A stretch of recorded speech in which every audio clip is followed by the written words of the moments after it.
Hello everyone, welcome to sweet memories. Upcoming రివ్యూలోకి వెళ్ళిపోదాం. జగదాత్రి కేదార్ కౌశికి ప్రాబ్లమ్ని సాల్వ్ చేసి నిషిక వైజయంతి యువరాజుకి గట్టిగా బుద్ధి చెప్తారు. అప్పటి నుండి తోక ముడుచుకొని ఇంట్లోనే కూర్చుంటారు యువరాజ్, వైజయంతి అండ్ నిషిక. ఇది ఇలా ఉండగా మార్నింగ్ అవుతుంది. జగదాత్రి కేదార్ హ్యాపీగా కిచెన్లో వంట చేస్తూ ఉంటే ఒక అనుకోని వ్యక్తి జగదాత్రి వాళ్ళ ఇంటి లోపలికి ఎంటర్ అవుతారు. వచ్చి రాగానే లాన్లో మొక్కలకి వాటర్ చేస్తున్న వైజయంతిని వెనకాల నుండి నోరు గట్టిగా పట్టుకొని మూసేస్తారు. ఒక్కసారిగా షాక్లో ఉండిపోతుంది వైజయంతి.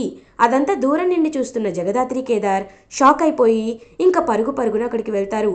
కేదార్ ఆయన కాలర్ పట్టుకొని, ఎవర్రా నువ్వు, సరాసరి మా ఇంటికే వచ్చేసావేంటి, ఎవరు నువ్వు అని చెప్పి చాలా గట్టిగా అడుగుతారు. ఆయనేమో చాలా పొగరుగా కేదార్ వైపు చూస్తూ, అమ్మి ఎవరి పిల్లకాయ్ అని అడుగుతారు. వెంటనే వైజయంతి, అతని పేరు కేదారు, వాళ్ళు ఈ ఇంట్లోనే ఉంటున్నారు అని అంటుంది. అత్తయ్య గారు, మీకీయన ముందే తెలుసా అని అంటుంది జగదాత్రి.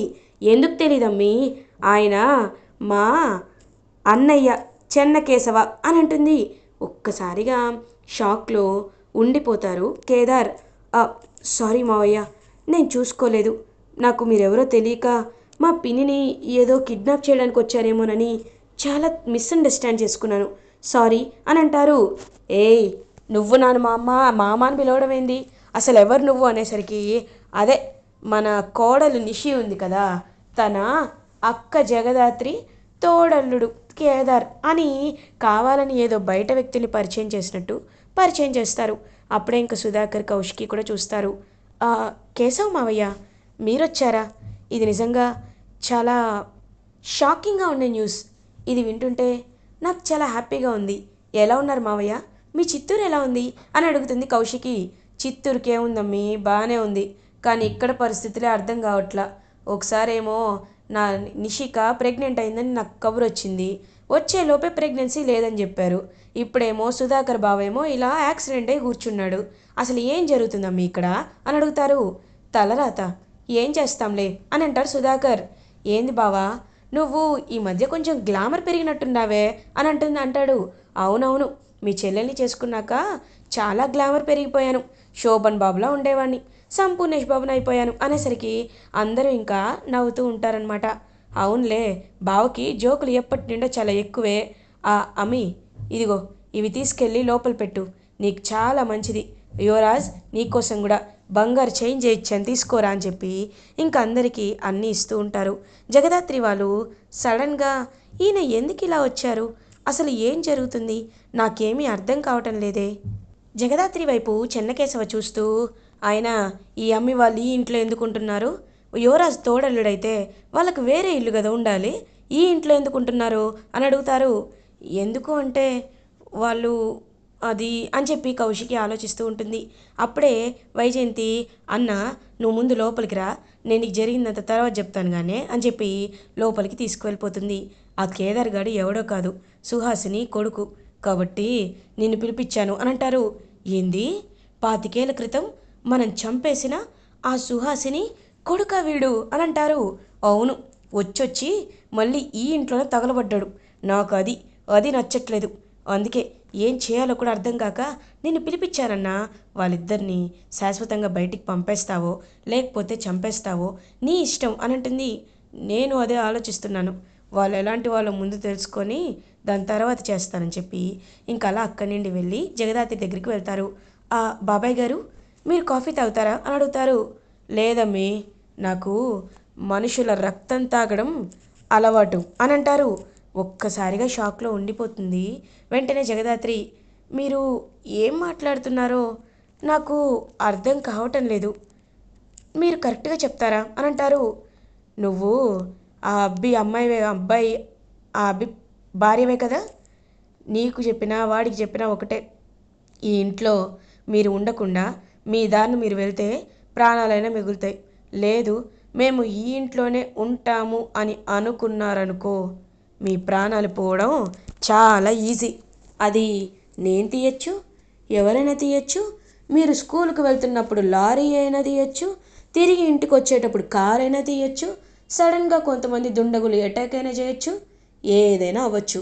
కాబట్టి ఇంట్లో ఉంటారా పోతారా అన్నది మీరే నిర్ణయించుకోవాలి అని చెప్పి ఇండైరెక్ట్గా వార్నింగ్ ఇచ్చి అక్కడి నుండి వెళ్ళిపోతారు. ఇంకా జగదాత్రి ఆలోచనలో పడుతుంది. దాత్రి, మావయ్య నీతో ఏం మాట్లాడుతున్నారు అని అడుగుతారు. ఏం మాట్లాడుతున్నారేంటి? అయినా ఆయన మాటలే కొంచెం తేడాగా ఉన్నాయి కేదార్. ఆయన మనకి వార్నింగ్ ఇస్తున్నాడు, కానీ ఆయనకి తెలియని విషయం మన అసలు నిజస్వరూపం అని అంటారు. అది తెలిస్తే మావయ్య వణికిపోతాడు కదా అని నవ్వుకుంటూ ఉంటారు జగదాత్రి కేదార్. నేనింత వార్నింగ్ ఇచ్చినా వీళ్ళేంది నవ్వుకుంటున్నారు అని ఇరిటేటింగ్గా ఫీల్ అవుతారు చెన్నకేశవ. ఇది ఇలా ఉండగా మార్నింగ్ అవుతుంది. జగదాత్రి కేదార్కి సాధు నాయక్ నుండి ఫోన్ కాల్ వస్తుంది. హలో జేడి, సాధుని మాట్లాడుతున్నాను. సిటీలో ఒక కొత్త గ్యాంగ్స్టర్ ఎంటర్ అయ్యారు.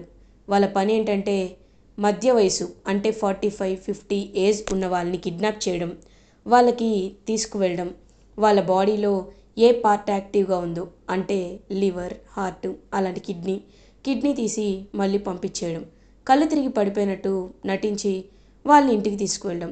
ఈ మధ్య ఇలాంటివి చాలా జరుగుతున్నాయి.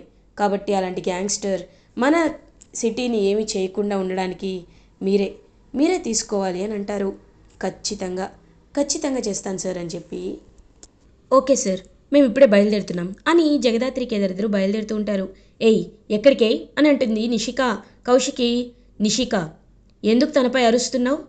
అయినా ఇది కరెక్ట్ కాదు కదా అని అంటారు. కరెక్టే, కానీ నేను చెప్పేది ఒకసారి జాగ్రత్తగా వినండి వదినా. వీళ్ళు ఎప్పుడు పడితే అప్పుడు వస్తారు, ఎప్పుడు పడితే అప్పుడు వెళ్తారు. అసలు వీళ్ళకి ఒక టైమింగ్స్ అంటూ ఉండవా అని అంటుంది నిషిక. వాళ్ళ ఇష్టం అది, నీకెందుకు? అయినా మీరు మొన్న ప్రెస్ మీట్ పెట్టే పరువు తీయాలనుకున్నారు. మీలాంటి వారితో ఇలా మాట్లాడడం కరెక్ట్ కాదు, కాబట్టే నేను ఇలా చెప్తున్నాను అని చెప్పి అక్కడి నుండైతే వెళ్ళిపోతుంది కౌశికి. ఏది చేసినా కౌశికి వదిన సపోర్ట్ మాత్రం వీళ్ళకి బాగా ఉంటుంది, వెళ్ళండి అని అక్కడి నుండి పంపించేస్తుంది. జగదాత్రి కేదార్ ఇద్దరు వెళ్తారు. అప్పుడే ఇంకా చెన్నకేశవ, వీళ్ళిద్దరూ బయటికి పోతా ఉండారా, అయితే వీరిద్దరిని ఫాలో అయ్యి కరెక్ట్ టైం చూసుకొని పైకి పంపించేయాలా అని చాలా గట్టిగా ఫిక్స్ అవుతారు. ఇంకా అలా చెన్నకేశవ అయితే జగదాత్రి కేదార్ని ఫాలో అవుతారు. సో అలా జగదాత్రి కేదార్ అయితే జేడీ కేడీగా మారి బయటికి వస్తారు. ఇదేంటి వేరే వాళ్ళు వచ్చారు, ఏం జరుగుతుంది ఇక్కడ అని చెప్పి అలా చూస్తూ ఉంటారు. ఇంకా జేడీ కేడీ అయితే బయటికి వచ్చి అలా గ్యాంగ్స్టర్స్ ఉన్న ప్లేస్కి వెళ్తారు. అదంతా చెన్నకేశవ మెల్లగా చూస్తూ ఉంటాడు. అప్పుడే ఇంకా జేడీ, రేయ్ మీరు చాలామంది కిడ్నీస్ తీసేస్తున్నారని మాకు ఇన్ఫర్మేషన్ వచ్చింది, కాబట్టి మీరు మర్యాదగా వెళ్ళండ్రా, పారిపోండి అని అంటారు. ఏంటి మేడం మమ్మల్ని బెదిరిస్తున్నారా? మేము పారిపోకపోతే ఏం చేస్తారు అనేలోపు జేడీ కేడీ ఇద్దరు ఫుల్గా కొడతారనమాట వాళ్ళందరినీ. అదంతా చెన్నకేశవ చూసి ఒక్కసారిగా షాక్లో ఉండిపోతాడు. ఇంకా అప్పుడే కరెక్ట్గా జేడీ కేడీ వాళ్ళందరినీ బాగా కొట్టి పోలీసులకి అప్పచెప్పి అలా మాస్క్ తీసేసి ప్రశాంతంగా బయటికి వచ్చి చూసేలోపు అక్కడ చెన్నకేశవ ఎదురుగా కనబడతారు. వైజయంతి వాళ్ళ అన్నయ్య, న్యూ క్యారెక్టర్. ఒక్కసారిగా షాక్ అయిపోతారనమాట జేడీ కేడీ. మావయ్య అని కేదార్ చూస్తూ ఉంటే, అంటే ఇంట్లో కుందేల్లా ఉండి బయట సింహంలా ఉంటున్నారా? మీరిద్దరూ పోలీస్ ఆఫీసర్లా? ఈ విషయాన్ని వెంటనే మా అమ్మి వైజయంతితో చెప్పాలా అని చెప్పి పరిగెడుతూ ఉంటే ఒక్కసారిగా ఆయన్ని గట్టిగా పట్టుకుంటాడు కేదార్. మావయ్య ఒకసారి మేము చెప్పేది వినండి అని అంటారు. నేనేం వినను అని అంటే, వినండి, మేము చెప్పేది వినండి. చూడండి, మేము ఈ జాబ్ చేస్తున్నట్టు ఇంట్లో ఎవ్వరికీ తెలీదు, కాబట్టి మీకు కూడా తెలియనట్లే ఉండండి. ఎందుకంటే ఇది ఒక్కసారి ఇంట్లో వాళ్ళకి తెలిసింది అంటే వాళ్ళు ప్యానిక్ అవుతారు, ఫ్యూచర్లో చాలా ప్రాబ్లమ్స్ కూడా ఫేస్ చేయాల్సి వస్తుంది. కాబట్టి ఈ నిజాన్ని మేము ఎవ్వరికీ చెప్పలేదు. కాబట్టి నేను చెప్పేది చాలా జాగ్రత్తగా వినండి. ఈ విషయం మీ ద్వారా కానీ ఇంకెవరి ద్వారా కానీ బయటికి వచ్చిందంటే అని అనేలోపు ఇంకా బ్యాక్గ్రౌండ్లో అయితే మ్యూజిక్ ప్లే అవుతూ ఉంటుంది. అతనికి చెన్నకేశవ్కి ఆ రౌడీలని ఎంత బాగా కొట్టిందో కళ్ళతో చూస్తాడు. కాబట్టి లేదు నేను ఎవరికి చెప్పనులే అని చెప్పి అక్కడి నుండి వెళ్ళిపోతారు. ఇంకా జేడీకేడి ఇద్దరు ఒకరినొకరు చూసుకుంటారు. ఇది ఇలా ఉండగా ఈవినింగ్ అవుతుంది. జగదాత్రి కేదార్గా మారి ఇంటికి వస్తారు జేడీకేడి. అది చూసి ఒక్కసారిగా వణికిపోతూ ఉంటారు చెన్నకేశవ. అంత పెద్ద రౌడీ స్ట్రక్చర్ పెట్టుకొని అలా వణికిపోతూ ఆ పర్సనాలిటీ చూస్తూ ఉంటే ఇంకా అలా చూస్తూ ఉండిపోతాడనమాట యువరాజ్. మావయ్య, మావయ్య, ఏమైంది, ఎందుకు అలా ఉన్నారని అడుగుతారు. ఏం లేదులే అబ్బోడా అని అంటారు. మావయ్య గారు, మీకు ఇష్టమని రాగి సంకటి చేశాను, తింటారా అని అంటుంది జగదాత్రి. నాకేం వద్దులే అమ్మి, నువ్వే తిను అని అంటారు. ఏంది అన్నయ్య, ఎందుకు నువ్వు ఆ అమ్మాయిని చూసి అంత భయపడుతున్నావు అని అడుగుతారు. అబ్బే, ఏం లేదు, ఏం లేదు అని చెప్పి ఆయనేమో గడగడ వణికిపోతూ ఉంటే ఇంకా అలా నవ్వొస్తూ ఉంటుందన్నమాట కేదార్కి మనసులో. ఇంకా చంపే ప్రయత్నాన్ని మానుకోవాలని ఆ రోజే లగేజ్ అయితే సర్దుకుంటారు. ఏంటి మామ, నువ్వేం చెప్పావు, వాళ్ళు చంపేస్తానని చెప్పావు, కానీ ఇప్పుడేంటి వాళ్ళని బట్టలు సర్దుకొని వెళ్ళిపోతున్నావు, నువ్వు వచ్చిన పని ఇదేనా అని అంటాడు యువరాజ్. రేయ్, వాళ్ళు చంపే కంటే నేను చావడమే మంచిదిరా, నన్ను వదిలేయండిరా అని అంటారు. ఏంటన్నా, వెన్ను చూపిస్తున్నావా, మన చిత్తూరులో ఇట్లా ఎవరైనా వెన్ను చూపిస్తారా అని అంటారు.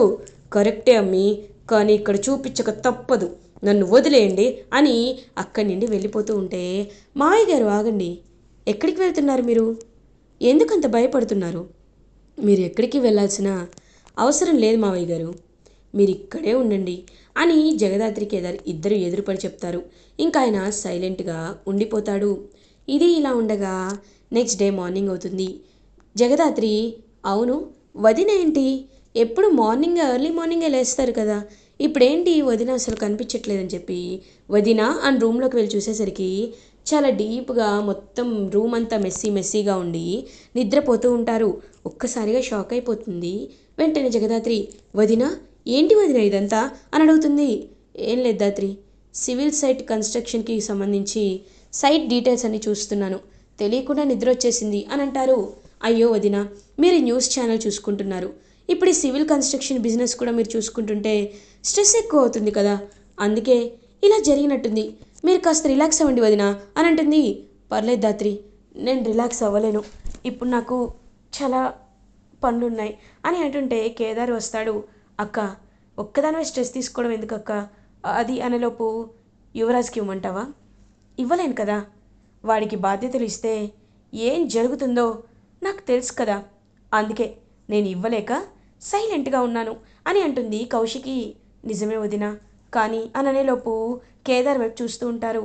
కేదార్, నేను ఆఖరిసారిగా అడుగుతున్నాను, నువ్వు ప్రాజెక్ట్ని లీడ్ చేస్తే చాలా అంటే చాలా బాగుంటుంది, కాబట్టి నేను చెప్పినట్టు నువ్వే ప్రాజెక్ట్ని లీడ్ చేయొచ్చు కదా అని అంటారు. ఇంకా అలా ఆలోచనలో పడతాడు కేదార్. ఎందుకు, ఇంకా ఎందుకు ఆలోచిస్తున్నావు, నేను చెప్పేది చేయి కేదార్ అని అంటుంది జగదాత్రి. సరే, నేను ఉంటానక్క, కాకపోతే యువరాజ్ అనేలోపు ఇంటి పరువునే తీసి రోడ్డుపై పెట్టాలనుకున్న వాళ్ళ గురించి ఇంకా ఆలోచించి వాళ్ళ గురించి ఇంకా టైం స్పెండ్ చేసేంత అలవాటు కానీ ఉపయోగం కానీ నాకు లేదు, కాబట్టి వాళ్ళు ఏమీ అనకుండా నేను చూసుకుంటాను, రేపటి నుండి నువ్వు ఆఫీస్కి రావాలి అని చెప్పి ఇంకా వెంటనే అలా హ్యాపీగా బయలుదేరుతారు. కేదార్ రేపటి నుండి నాతో పాటు ఆఫీస్కి వస్తాడు, ప్రాజెక్ట్ లీడ్గా హెడ్గా ఉంటాడు అని అంటారు.